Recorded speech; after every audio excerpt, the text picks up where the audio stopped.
Queridos irmãos e irmãs, graça e paz. Esse texto do Evangelho de João, capítulo 9, é um texto muito importante.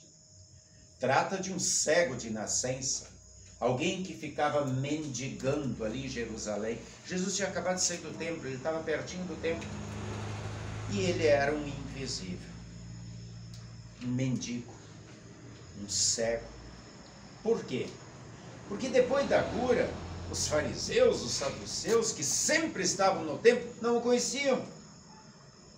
Quando levaram ele para eles, dizendo que ele era cego, eles nem lembravam. Se eles estavam no templo o tempo todo, como é que não viam aquele cidadão que estava ali mendigando? Geralmente, pessoas que têm problemas, que têm necessidades especiais, como nós dizemos hoje em dia, cegos, surdos, aleijados e assim por diante, por causa da sua deficiência, do seu problema, se tornam invisíveis.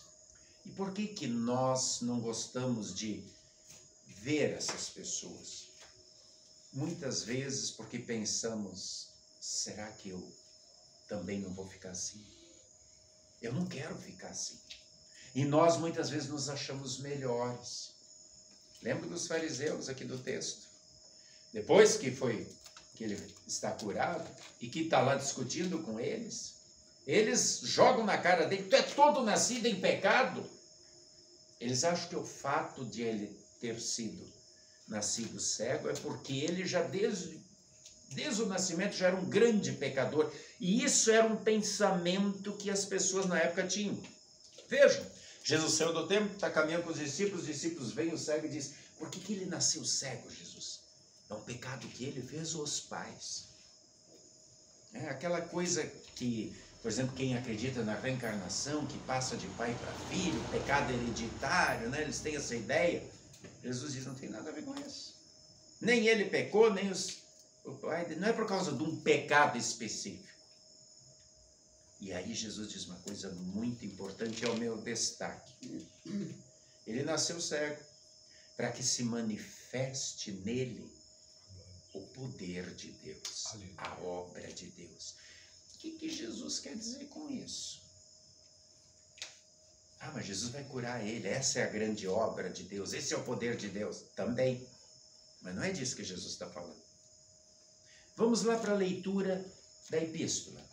Acabamos de ler a epístola de Paulo aos Efésios, capítulo 5, onde Paulo disse assim, vós todos éreis cegos, andavam todos vocês, todos nós andávamos em trevas, agora nós vemos, agora nós andamos na luz. Então não voltem a cometer pecado e a se tornar novamente trevas. O que ele está dizendo? Todos os seres humanos são cegos diante de Deus. Por quê? Paulo diz, nós nascemos mortos por causa dos nossos delitos e pecados, os vossos pecados vos afastam de Deus, os pecados nos tornam cegos para a verdade, nós estamos mortos indo para o inferno. E aí Paulo também diz que a vida, a visão é um presente, é graça de Deus, que Deus nos dá. Deus nos dá vida, Deus nos dá a luz para que nós não andemos mais em trevas. E isso acontece lá no momento do nosso batismo. E aí nós não podemos deixar de lembrar da história da semana passada, onde Jesus encontrou a mulher samaritana. Lembram? Aquela mulher que tinha tido 5 homens e agora estava com o 6º, que não era marido, que tinha vergonha, mas ela ansiava por saber onde era o melhor lugar para adorar a Deus, Jerusalém, ali no Monte Gerizim, onde os samaritanos, ela queria conhecer o Cristo. E Jesus diz, eu sou Cristo. E eu tenho a água viva, a água da vida. Quem bebe dessa água não vai mais ter sede e passa a jorrar água para as outras pessoas. E ela bebe dessa água, ela crê em Jesus, e quando isso acontece, o Espírito Santo a converte, porque é o Espírito Santo que converte através da palavra, e a converteu naquele momento, e ela sai, vai para a cidade, ela não tem mais vergonha dos seus pecados, não tem mais vergonha da vida passada, e ela começa a falar, testemunhar e dizer, eu encontrei Encontrei alguém que conhece minha vida toda. Mas mesmo assim ele me tratou com carinho, com amor. Ele me ama. E ele é o Cristo. Ele falou que é o Cristo. Será que é? Vamos lá, vamos conhecer. E as pessoas o conhecem, ficam com Jesus 2 dias na cidade. E no final eles dizem, agora nós cremos não é só pelo que ela falou, mas porque te conhecemos, te ouvimos. O Espírito Santo os converteu.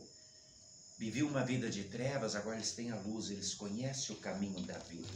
Agora eles beberam da água viva, e a água viva sempre vem da fonte. A gente sabe, eu já falei aqui o que é uma água morta, é uma água que está na poça. Ela não tem vida, está numa poça ali, ela está morta, está insalubre, né? Mas a água que sai da fonte, essa é a água viva, e Jesus é a fonte da água da vida. Então a mulher agora está jorrando essa água, está testemunhando, está falando com alegria. E aquelas pessoas são convertidas e dizem, nós cremos que tu és o Salvador do mundo. E agora, aquele cego, depois de Jesus cuspir no chão, fazer barro, botar no olho, dizer, vai lá te lava no tanque de Siloé. E ele obedece, ele crê em Jesus. Ele confia, naquele momento que ele está falando com Jesus, o Espírito Santo está atuando, está dizendo, faz. E ele não botou empecilhos, ele creu, e ele foi convertido e viu. E o que aconteceu? Ele bebeu da água da vida, deixou a vida de trevas para ter uma vida de luz. E agora ele deixa de ser invisível. E no momento que ele deixa de ser invisível e se torna visível, começam os problemas. Ué, como é que ele está vendo? E começam a questionar. E levam lá para os fariseus, para os saduceus, e eles questionam mais ainda porque a cura foi feita no sábado. E ninguém pode trabalhar no sábado. É o que a lei de Moisés dizia. E ele diz, olha, como é que eu vou explicar isso? Eu sei que eu era cego, agora eu estou vendo. Ele diz, tá, mas e como é que um pecador como esse homem pode fazer isso? Se ele é pecador ou não, eu não sei. Eu sei que eu não enxergava, eu estou vendo, acabou. Ele, não, mas ele não pode fazer algo no sábado, porque nós somos discípulos de Moisés e a lei proíbe. Eles entendiam a lei errado, como tantas e tantas pessoas entendem. Por que Moisés deu a lei da guarda do sábado? Deus fez o mundo em 6 dias, no 7º descansou, e a palavra descanso significa sábado. Descansou quer dizer parou de trabalhar. E Deus sabe que nós também trabalhamos para o nosso sustento, mas precisamos do descanso. E no momento do descanso, o que Deus espera de cada ser humano, de cada filho, é que ele descanse olhando para cima. Que o seu descanso seja um descanso de gratidão, de alegria. Dizendo, Senhor, muito obrigado pelo dom da vida, por eu poder trabalhar, por eu poder ter o meu sustento, por eu ter tudo que eu tenho. Então, essa era a função de não trabalhar no sábado, para se guardar um dia para adorar a Deus, para louvar a Deus. Mas eles diziam, se confundiram com o ritualismo, com a tradição. Não pode trabalhar, eu jejuo, faço isso, faço aquilo, fiz minha parte com Deus, o resto... Perderam o sentido. Lá em Oséias 6,6 diz, eu quero misericórdia, eu quero um coração bondoso, eu quero um coração grato, um coração que confia, e não esses holocaustos, sacrifícios, essa tradicionalismo de vocês. E eles se prendiam nisso. E Jesus quer livrá-los dessas amarras, porque Jesus é o sábado. Ele é o nosso descanso. É nele que nós nos descansamos de nossas obras, porque a salvação é pela fé em Jesus, não é por obras, não é por conquistas. E Jesus cura aquele homem no sábado. Para ele não tem sábado, não tem domingo, mas a intenção da lei de Moisés continua valendo. Deus gostaria muito que cada um de vocês guardássemos um dia da semana para, de uma maneira toda especial, louvarmos, agradecermos, adorarmos a Deus. Estamos aqui numa sexta-feira, pode ser no sábado, pode ser num domingo, mas que a gente realmente seja agradecido. E esse é um grande problema. Nós temos tempo para ficar horas olhando um TikTok, olhando uma série, olhando novela, batendo papo, indo na praia, olhando futebol. Quando chega na hora da igreja, pastor, puxa vida, já está pregando 10 minutos, tá lá, e aí termina, alguém já olha o celular, será que o mundo ainda não acabou? Estou com pressa de sair daqui, e a pessoa não consegue guardar 1 hora, 1 hora e meia para adorar e louvar a Deus. Tomara que esse domingo de manhã, na hora do culto, termine logo, que eu quero ir para a praia, eu quero para o churrasco, quero com os amigos. É isso? É isso o louvor e a adoração? O primeiro mandamento diz amar a Deus acima de todas as coisas. Parece que eu estou amando mais o TikTok, as séries, as novelas. O segundo mandamento diz para a gente não tomar o nome de Deus em vão, ser sério com Deus. O terceiro diz para santificar o dia do Senhor, guardar, pode ser sexta, sábado, domingo, qualquer dia, mas guardar um momento de adoração, de louvor, para a gente estar ali fazendo o quê? Bebendo a água da vida, comendo o pão da vida, para que nós não sejamos água estagnada, água parada, mas que possamos produzir fruto, como a mulher que esqueceu os pecados para trás, ela sabia que estava sendo perdoada, amada, e ela queria falar, queria testemunhar, queria viver, queria transbordar a água da vida. Como esse cego que agora está curado, ele não tem mais vergonha, ele agora é visível. Eu vou ser perseguido, eu vou carregar minha cruz, sim, como Jesus disse, vai carregar a cruz, vai passar por tribulação. E ele começou logo sendo perseguido e ele não podia calar. E ele começou a desafiar os doutores. Ele que era invisível, se tornou visível, ele que era um analfabeto, agora ele está ali pregando para os doutores. Diz, olha, eu não sei, agora eu vou dizer uma coisa para vocês. Eu vou dizer, eu nunca ouvi falar desde a criação do mundo de alguém que cura um cego de nascença. Ah, mas quem tu diz que ele é? É um profeta. É alguém que está proferindo a palavra de Deus. É alguém que tem Deus com ele, porque senão ele não curaria. Eles, o que tu está querendo ensinar a gente? Ele diz, ué, eu acho estranho, vocês que são doutores, vocês que conhecem tudo, estão dizendo que ele é pecador. Ninguém pode fazer um sinal desse se Deus não estiver com ele. E ele dá uma lição, ele dá um sermão neles, ele não tem mais vergonha. Por quê? Porque ele bebeu da água da vida e agora é uma fonte para jorrar água viva. Ele estava em trevas, agora ele está vendo no sentido físico e no sentido espiritual. Ele conhece Jesus, ele obedeceu Jesus, a fé fez com que ele fosse lavar os olhos, ele voltou vendo e agora ele quer que todos os outros que são cegos, e ali naquele caso os fariseus eram cegos, porque estavam presos às suas leis e não queriam ouvir e ver a verdade que é Jesus. E ele fala e ele testemunha, e ele e a mulher samaritana também servem de exemplo para nós. Nós temos a coragem que eles têm de falar, de testemunhar, ou muitas vezes calamos. A mulher não tem mais vergonha não. Eles estão sabendo da minha vida pecaminosa, não quero nem saber. Jesus me perdoou, Jesus me amou, eu vou falar e testemunhar. O cego, eu era mendigo, não enxergava, não interessa, vivia as coisas dos outros, agora eu posso trabalhar, agora eu vejo, mas mais do que isso, eu tenho o perdão dos pecados, e ele adora Jesus. Quando Jesus diz, tu crê no Filho do Homem, quem é? Sou eu, ele crê e adora, mostra a sua fé. E ele não tem mais vergonha de nada. Quantas e quantas vezes a gente discute futebol, a gente discute política, a gente discute gosto de roupa, gosto de cabelo, a gente discute música. Aí quando chega na hora de falar da fé, ah não, religião cada um tem a sua, não vou falar, eu vou ficar quieto. Não. É isso que Jesus espera da gente? É isso? Será que a minha fé não está precisando de água da vida? Será que eu já não estou virando uma poça que está sem vida? Querido irmão, querida irmã, água da vida, pão da vida. Temos tempo para tantas coisas, nós temos tempo para ler. Isso não depende do pastor, isso não depende da diretoria, isso não depende do meu pai, da minha mãe, do meu marido, da minha esposa. Isso depende de mim. Eu tenho tempo de beber a água da vida, para poder jorrar a água da vida. Se eu não mexer na água, ela fica parada. Deus diz, examinais as escrituras, porque julgais ter nelas a salvação. É elas que falam de mim.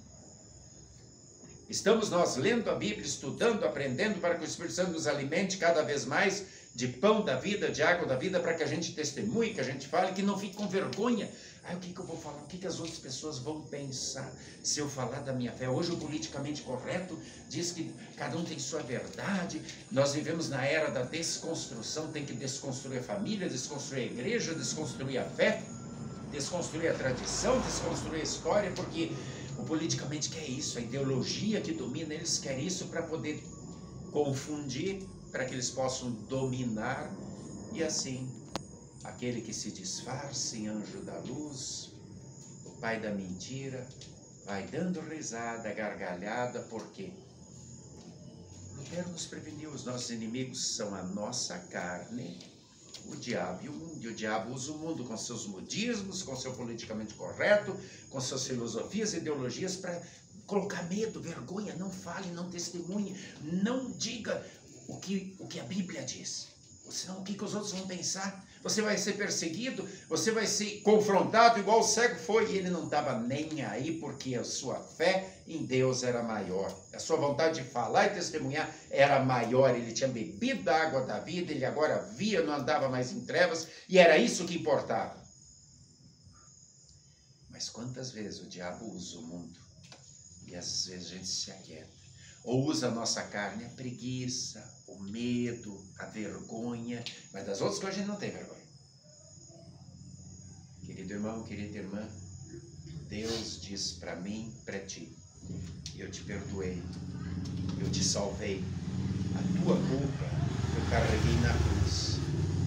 Agora vá e não te cales. Vá, tu és sal da terra, luz do mundo, testemunhe. É isso que eu espero de você. Nós só estamos aqui ainda por um motivo: sermos igreja de Jesus. Falarmos de Jesus, testemunharmos de Jesus, levarmos esse perdão maravilhoso, com perseguição, com zombaria, com confronto, sim. Mas é Ele quem está no comando. E no final das contas a gente vai prestar conta a Ele. Não é o amiguinho, a amiguinha que riu, que zombou. Não tem nada a ver com a minha vida, não. Aquele que está do meu lado só nos momentos bons, nos momentos de festa, de bebida, de farra. Não. É Deus quem está comigo em todos os momentos, e principalmente nos momentos onde eu estou arrasado e todo mundo abandonou. É a Ele que eu vou prestar contas. Não tem nada mais caro do que a minha salvação. E essa salvação foi dada de graça. E se eu realmente tenho gratidão, eu vou falar, eu vou testemunhar, eu não vou me calar. Porque eu estou vendo muita gente se perdendo, muita gente que ainda anda nas trevas, muita gente sendo iludida pelo diabo, pelo mundo e pela carne. E é nossa responsabilidade sermos igreja de Jesus, para que o Espírito Santo possa atuar através da palavra viva e eficaz, ministrada no batismo, na Santa Ceia, para que mais pessoas sejam convertidas, perdoadas, salvas, e assim façam parte da família de Deus, e assim possam estar juntos conosco, lá no reino da glória. Entenderam agora por que Jesus disse que ele nasceu cego? Para que o poder de Deus, a obra de Deus se manifestasse nele. Nós nascemos cegos e a obra de Deus, o poder de Deus se manifestou em nós através da nossa conversão feita pelo Espírito Santo. E o resultado que Deus espera é o mesmo que aconteceu com aquele ex-cego e com aquela mulher samaritana. Que a gente fale, que testemunhe, que vivencie a fé todos os dias. Isso é quaresma. É apontar para Jesus, o Senhor e doador da vida. Aquele que tira das trevas e com a sua luz aponta o caminho para a salvação. Amém. Ele é o caminho, Ele é a verdade, Ele é a vida.